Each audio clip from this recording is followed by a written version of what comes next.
Guys, சவுதிலேருந்து ஊருக்கு கிளம்புறீங்களா? ஊருக்கு கிளம்பும்போது ஊருக்கு போகும்போது என்ன வாங்கிட்டு போகிறது நிறைய பேருக்கு அது ஒரு கேள்வியாகவே இருக்கும். அந்த போல் கேள்விங்களுக்கு ஒரு சில ஷாப்ஸ் இங்கே இருக்குது.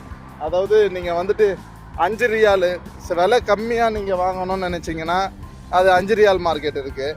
5 ரியால் மார்க்கெட் போனீங்கன்னா அங்கே போனீங்கன்னா நிறைய விஷயத்த வாங்கிட்டு வந்துடலாம். அங்கே மேக்ஸிமம் 5 ரூபாயிலேருந்து ஒரு 50 ரூபாய் வரைக்கும் ரேட் இருக்கும்.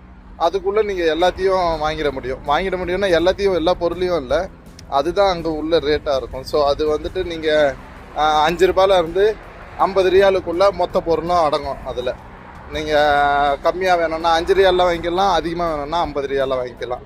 ஸோ அந்த மாதிரி ஒரு ஷாப்ஸாக இருக்குது. சிலது காஸ்ட்லியான ஷாப்ஸாக இருக்குது. ஸோ அந்த மாதிரி இடத்துலையும் நீங்கள் அதாவது பைசா வச்சுட்டு இருந்தீங்கன்னா நீங்கள் வாங்கிறதுக்கு குறை இருக்காதீங்க, நிறைய பொருள் வாங்கிட்டு போக முடியும் ஊருக்கு போகும்போது. ஸோ இப்போ நான் வந்துட்டு பிஸ்கெட்லாம் வாங்கிட்டு போகணுன்னு நினைப்பீங்க நிறைய பேர். அந்த பிஸ்கெட்டை எந்த மாதிரி ஒரு சில குவாலிட்டியான பிஸ்கெட்டு எப்படி ரெடி பண்ணுறாங்க இங்கே, அவங்க வந்துட்டு அந்த ஷாப்பில் போய் நான் பார்த்தேன், உங்களுக்கும் அதை காமிக்கிறேன் பாருங்கள்.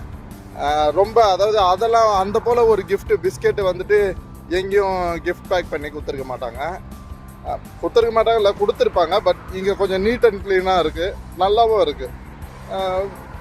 விலையும் கொஞ்சம் எக்ஸ்பென்சிவ் தான். பட் இதை நீங்கள் ஒரு கிஃப்டாக கொடுக்கும்போது வாங்குறவங்களுக்கு விக்கல் வந்துகிட்டே இருக்குது. அது இப்போ ஒரு ஜூஸ் குடித்தேன், அதனால் அது விக்கல் வந்துகிட்டே இருக்குது. ஸோ நீங்கள் இந்த போல் ஒரு கிஃப்ட் பண்ணும்போது அதை வாங்குறவங்களுக்கும் ரொம்ப திருப்தியாக இருக்கும். ஏதோ காஸ்ட்லி கிஃப்ட்டு தராங்க அப்படின்ற மாதிரி. ஏன்னா அது காஸ்ட்லி தான். அது ஒவ்வொன்றும் வந்துட்டு நீங்கள் பார்த்துருப்பீங்க, சின்னதாக ஒரு பேக்கு 500 ரூபா, அது 500 ரூபா 600 ரூபா கிட்ட நம்ம ஒரு காசுக்கு. அது என்ன ஒரு 250 கிராம்ஸ் வரும்னு நினைக்கிறேன். ஸோ அந்த மாதிரி நல்லாவும் இருக்குது ப்ராடக்ட் பார்க்குறதுக்கு. அதெல்லாம் எடுத்துகிட்டு போய் கிஃப்டாக கொடுக்கறதுக்கு நல்லாயிருக்கும். ஸோ உங்களுக்கு எதாவது தேவைன்னா அல்லம்ரா பக்கம் வந்தீங்கன்னா அனூஷ் பிஸ்கட் ஷாப், அது அந்த இடத்துல போயிட்டு நீங்கள் அந்த போல் பிஸ்கெட் வாங்கிட்டு போங்க. Okay friends, thank you. பாருங்க, நல்லா கிஃப்ட்டு ரேப் பண்ணியிருக்கு. எல்லாம் 1 கிலோ இருக்கும் போல். சாக்லேட்ஸ்லாம் நல்லா குவாலிட்டியாக ஹேண்ட்மேட்னு நினைக்கிறேன், ஹோம்மேடு.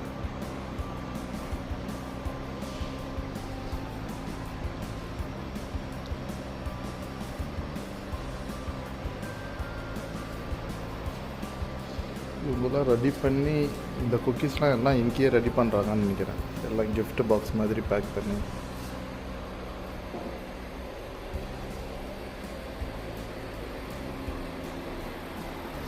இங்கே வருங்க, குக்கீஸ் ரெடி ஆகுது.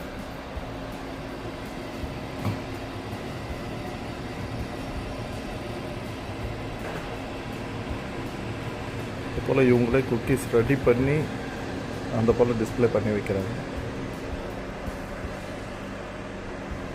நீங்கள் பார்க்குற மொத்த குக்கீஸும் வந்துட்டு இங்கே ரெடி பண்ணுறது தான். இங்கே பாருங்க,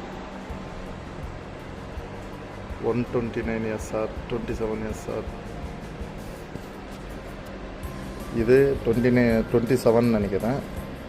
இது சின்ன பாக்ஸு. இது 127. நம்ம ஊருக்கு போகும்போது கிஃப்டெலாம் வந்துட்டு வாங்கிட்டு போவோம்ல, அழகாக இதெல்லாம் வாங்கிட்டு போகலாம். நல்லா ரொம்ப நீட் அண்ட் க்ளீனாக இருக்குது. அழகாக கிஃப்ட்டு பேக் பண்ணி சூப்பராக இருக்குது.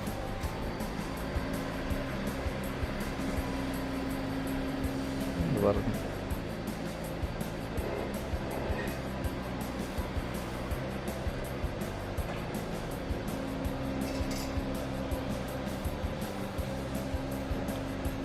இங்கே பாருங்க, அழகாக இதெல்லாம் ஒரு பிஸ்கெட் அழகாக சூப்பராக எடுத்துகிட்டு போய் கொடுக்கலாம். நல்லா இருக்குது. எவ்வளோ அழகாக காம்பேக்டாக சின்னதாக. அனூஷ் பெஸ்ட்டு குவாலிட்டி ப்ராடக்ட், இவங்களோட ப்ராடக்ட் நினைக்கிறேன். அனூஷ் ப்ராடக்ட்ன்றது. ஸோ இது போல் எல்லாமே இவங்க வந்துட்டு மேக் பண்ணி வைக்கிறாங்க.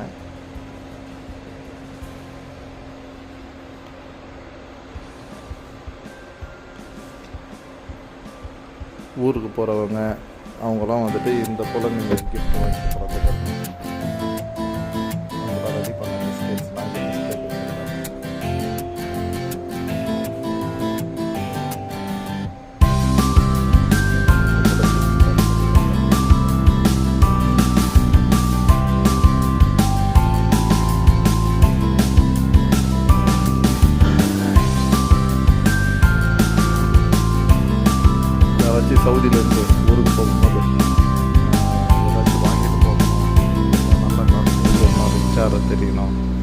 அப்படின்னா இந்த மாதிரி பேக்கிங் நீங்கள் வாங்கி கொடுத்தீங்கன்னா நல்லா கொஞ்சம் கிராண்டாக இருக்கும். மறக்காமல் அல்லம்பரா வந்தீங்கன்னா இந்த அனுஷ் ஷாப்புக்கு வந்துட்டு இந்த போல் ஒரு gift வாங்கிட்டு போய் கொடுங்க. ரொம்ப ரிச்சாக இருக்கும். நல்ல காஸ்ட்லியான gift வாங்கிட்டு வந்திருக்கான் அப்படின்னு நினைப்பாங்க. நல்லா இருக்குது, எல்லாம் ஹோம்மேடு. கடையே ரொம்ப நீட்டாக இருக்குது. சரி, தேங்க்யூ. ஓகே.